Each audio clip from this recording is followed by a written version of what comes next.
তো ৩ টে সিনেমার ট্রেলার নিয়ে কথা বলব। ১ম এ যদি বলি টাটকা বেরিয়ে আসা 'রেড 2' এর ট্রেলার নিয়ে। 'রেড 2' এর ট্রেলারে দেখাচ্ছে যে ৭ বছর হয়ে গেছে। ইয়েলেনা ডিক্রুজকে রিপ্লেস করে দিয়েছে বানি কাপুর। তো আমায় পাঠাক এখন প্রচুর রেড মারে। ওর পিছনে প্রচুর লোক রয়েছে। একটা গ্যাং রয়েছে পুরো একটা রেডের মানে ওর নেশা চলে। তো তো এরকম যাই হোক ট্রান্সফার মেরে দিয়েছে। কোনো একটা বড় কারোর বাড়িতে রেড মেরেছে। তার পিছনে সলতে লেগেছে। তো সে লাগিয়ে দিয়েছে তাকে ট্রান্সফার। ট্রান্সফার এমন জায়গায় হয়েছে যেখানে ভাইয়াজি মানে রিতেশ দেশমুখের যে চরিত্রটা রয়েছে সে তার বাড়িতে যাচ্ছে। রিতেশ দেশমুখ বলছে, "তুমি তো আমার আত্মীয়র বাড়িতেও রেড মেরেছিলে। আসো, রেড মারো। দেখো কিছু পাও কিনা।" রেড মেরে ঘন্টা কিছু পায়। তো অজয় দেবগনের তো মাথা ঘুরে যায়। তো রিতেশ দেশমুখ বলে, "যাও, পারলে খুঁজে নাও কিছু।" তো তারপর রিতেশ দেশমুখের কালা ধন কি করে খুঁজে পায়, মানে ধন সম্পত্তি কি করে খুঁজে পায় সেই নিয়ে হচ্ছে পুরো গল্পটা। দেখুন এখানে রেড 1 টা যেরকম ছিল একটা ওয়ান লোকেশন থ্রিলার হয়ে গিয়েছিল। এখানে কিন্তু একটা স্কেল রয়েছে। মানে দাঙ্গা হচ্ছে, পুলিশ লাঠিচার্জ করছে, গুলি চলছে, একটা বিশাল বড় বাড়ির ভিতর পাবলিক ভেঙে পড়ছে। সেই পার্টটাও রয়েছে, মানে একটা লার্জার দ্যান লাইফ এর পার্টটাও রয়েছে। তার সাথে আবার একটা থ্রিলার জোনেও রয়েছে যেখানে কিছুতেই খুঁজে পাচ্ছে না যে ও নিজের ধন সম্পত্তি কোথায় লুকিয়ে রেখেছে, নিজের টাকা কড়ি কোথায় লুকিয়ে রেখেছে। আবার খুঁজে পাওয়ার পর এবার রিতেশ দেশমুখকেও চ্যালেঞ্জ ছুড়ে দিচ্ছে। তো গিভ অ্যান্ড টেকটা আমার খুব ভাল লেগেছে। আবার ফোন কলের ওখানটাও খুব আমার ভাল লেগেছে যে এ ওকে চ্যালেঞ্জ দিচ্ছে, ও ওকে চ্যালেঞ্জ দিচ্ছে। ও যা ধরতে পারলে ধরে নে, বলে এবার ধরেছি, এবার ছাড়াতে পারলে ছাড়িয়ে নে। তো সেটাও ভালো। এবার কথা হচ্ছে লুকিয়ে কোথায় রেখেছে? বাড়ি ঘরদোর সবকিছু তো খুঁজে নিল, জমি খুঁড়ে নিল। তো লুকিয়ে কোথায় রেখেছে সেই জিনিসটা খুব ইন্টারেস্টিং। এবং এই দুজনের টাসেলটা কিরকম দেখো, রিতেশ দেশমুখ পারফর্মার হিসেবে কিন্তু যথেষ্ট ভালো। তো এখানে পারফরম্যান্স কিন্তু যথেষ্ট ভালো, মেনেসিং একটা মিটকে মারা শয়তান মার্কা দিয়েছে যে মুখে হাসি কিন্তু হাতে ছুরি। তো এইখানে কিরকম হয় সেটা দেখতে হবে। ফ্যামিলি পার্টটা আবার একটা পয়েন্টের পর অফ হয়ে যাবে সেটা আমি বুঝতেই পারছি। কিন্তু এই দুজনের টাসেলটা কত ভালোভাবে হয় এবং স্কেলটা কত ভালোভাবে আনে এবং পলিটিক্যাল পার্টটা কত ইন্টারেস্টিং ভাবে দেখাতে পারে সেই নিয়ে হচ্ছে আসল ঘটনা। দেখা যাক, নেক্সট মান্থ বেরোচ্ছে। এবার আমি যদি পরের কথা বলি হচ্ছে মিশন ইম্পসিবল নিয়ে। দেখুন মিশন ইম্পসিবল, দেখুন যেকোনো ট্রেলার ৩ টে ভাগে আপনারা ভাগ করতে পারেন। ১ম হচ্ছে গিয়ে character setup, crisis setup, pay off এর একটা টিজার মতন দেওয়া হয় যে কি করতে পারে। প্রতিটা এরকমই হয়। প্রতিটা ট্রেলার আপনি এরকমই একটা সেটআপে দেখতে পাবেন। তো এইখানে যদি আপনি দেখেন যে ক্যারেক্টার সেটআপটা কিন্তু পুরনো সিনেমার সব ফুটেজ গুলো দেখাচ্ছে।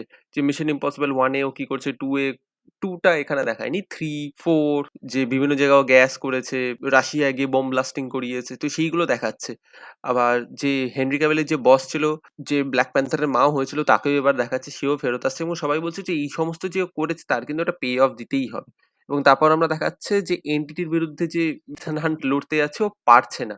কেন কি entity has the access to anything and every nuclear weapon and every hidden files and documents that government has, মানে প্রতিটা দেশের গভর্নমেন্টের কি রয়েছে সব বড় যারা সিকিউরিটি এজেন্সিস রয়েছে অল ওভার দ্য ওয়ার্ল্ড, তারা এবার সবাই মিলে একটা যৌথ প্রয়াস করছে এবং আমরা দেখতে পাচ্ছি থ্রু আউট দ্য ওয়ার্ল্ড। দেখুন Ethan hunt is actually well made version of James bond. তো ওই হিসাবে দেখতে গেলে একটা গ্লোব ট্রটিং এক্সপিরিয়েন্স আপনারা পাবেন। টম ক্রুজকে আপনারা রুদ্ধশ্বাসে দৌড়তে দেখতে পাবেনই পাবেন। এবার কথা হচ্ছে কত ইন্টারেস্টিং ভাবে দেখানো যায় এবং এটা পসিবলি একটা লাস্ট পার্ট হবে।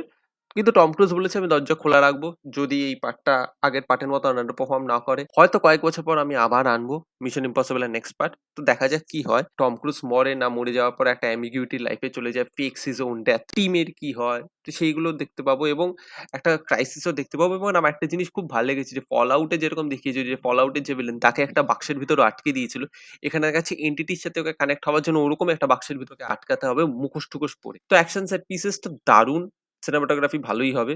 কিন্তু আমার না একটাই কথা আছে, ফল আউটের যে ট্রেলারটা হয়েছিল ওই ট্রেলারের এনার্জি এখনো অব্দি কেউ ম্যাচ করতে পারবে না। ইনফেকশন গানের সাথে যে ট্রেলারটা হয়েছিল সেই জিনিসটা কিন্তু রেপ্লিকেট করা এখনো প্রচন্ড টাফ। আর লাস্টলি যদি আমি থান্ডারবোল্ট এর কথা বলি, দেখো থান্ডারবোল্ট এর যে ট্রিটমেন্টটা রয়েছে সেটা কিন্তু একটু ডার্ক কমেডি স্পেসে রয়েছে।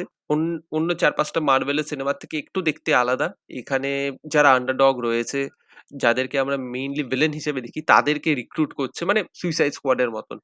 তাদেরকে রিক্রুট করা হচ্ছে কারণ অ্যাভেঞ্জার্স নেই। অ্যাকচুয়ালি নেই। স্পাইডার-ম্যান কোথায় রয়েছে আমরা তো জানি না। কিন্তু যারা মেইন অ্যাভেঞ্জার্স রয়েছে, ক্যাপ্টেন আমেরিকা বয়স হয়ে গেছে। স্যাম উইলসন বড় থ্রেট সামলাচ্ছে। হাল্ক লুকিয়ে রয়েছে। থরকে পাওয়া কঠিন। ও গার্ডিয়ান্স অফ গ্যালাক্সির সাথে ঘুরে বেড়াচ্ছে। আয়রন ম্যান মারা গেছে। ব্ল্যাক উইডো মারা গেছে। হকআই ফ্যামিলি লাইফে রয়েছে। তো এদেরকে রিক্রুট করে বলছে, "ভাই আমাদের একটা এক্সপেরিমেন্ট হয়েছে সেটা গেছে জাতাকলে আটকে। যাকে আমরা বানিয়েছি সুপারম্যানের মতন যার নাম সেন্ট্রি সে এখন হয়ে গেছে পাগল। এবার তোমরা যাও, এবার ওকে আটকাও। তো বাকি এদেরকে লিড করার চেষ্টা করছে। এবার এখানে আবার কিন্তু ডেভিড হার্বারের যে পারফরম্যান্সটা রয়েছে সেটা দুর্ধর্ষ লেগেছে। আমার একটাই কমপ্লেইন রয়েছে ঘোস্টকে আমরা তেমনিভাবে কখনো এক্সপ্লোরই করিনি। তো তাকে কি এক্সপ্লোরেশন এর একটা পার্ট দেওয়া হবে কি হবে না সেটা দেখার বিষয়। একটা অ্যান্টি সুপারম্যানের মতন জিনিসপত্র দেখানো হচ্ছে সেটাও ভালো। এবার কথা হচ্ছে সিনেমাটাকে এখানে কনক্লুড করে দেবে নাকি একে ডুমসডের জন্য বাঁচিয়ে রাখবে সেন্ট্রিকে? সেটা দেখারই মানে একটা ব্যাপার রয়েছে। এলেনার যে কমেডি টাইমিং রয়েছে সেটা তো যথেষ্ট ভালো। সিনেমাটাকে একটু ডার্ক কমেডি হিসেবে ট্রিট করা হচ্ছে। এবার এদের ভিতর ব্যান্টারও রয়েছে এবং 'হোয়াট ইফ' এর মতন এখানেও দেখাচ্ছে যে বাকি আর ডেভিড হার্পার যে রয়েছে তারাও একটা মিশনে যে বেরোচ্ছে এবং দে আর এনজয়িং দেমসেলফ। কিন্তু ভিলেন যখন এতটা স্ট্রং তাদের বিরুদ্ধে এরকম আন্ডারডগস রা মানে লড়তে পারবে কি পারবে না সেটাও দেখার বিষয়। এবং দেখা যাক এখানে কিছু এক্স ফ্যাক্টর আনতে পারে কি পারে না। দেখুন মার্ভেল কিন্তু আজকাল প্রমিস করে একটা হাই-ফাই জিনিসপত্র। কিন্তু they are unable to pay it off. They are unable to deliver on that. তো সেই আশায় আমি দেখতে যাবো। আমি আশা যথেষ্ট লোই রাখবো। তো দেখা যাক এটা কি করতে পারে মার্ভেল। ডুমসডে এর আগে এটাও একটা সিনেমা ফ্যান্টাস্টিক ফোর এর আগে এটা বেরোচ্ছে। আশা রাখি ভালোই করতে পারবে। দেখা যাক কি হয়।